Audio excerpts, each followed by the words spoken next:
মাটল দোকান থেকে আসছো তুমি তোমার লক করে তুমি লক থাকো এখন তুমি সালাই থাকো তোমার লক করি এখন হ্যাঁ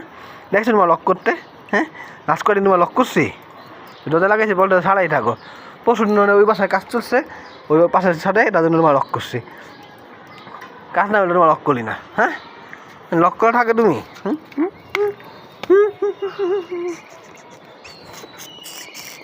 পাগলু বয় হ্যাঁ বেটকি মাছ খালি বেটকায়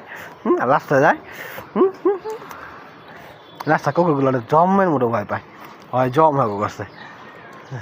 তাই না কুকুরগুলো দেখে আমি রোদ দিল তোমার দেখে পলাইলো মনে দেখছো তুমি খেয়াল করছো কাল তোমার সামনে দাঁড়ায় বকটা আওয়াজ করতেছে বাচ্চা কুকুরগুলো এসে চিলাচিলি করছে দূরের থেকে তো আমার ভিডিও চলে গেছে মা কুকুরটা ডাকে রেখে চলে গেছে বলে বাবা কুকুরটা বাড়িছে বাইরে কালগুলো দেখা পাটি দৌড় খিচ্ছা রোদ দিছে কালো গাছ থেকে যত দূরে যাওয়া যায় পৃথিবীতে দিয়ে মা কুকুরটা রোদ দিছে বাচ্চাগুলো ভিডিওটা লুকাই আসছিল বলে আলসা আওয়াজ মানে চিলাচিলি গলা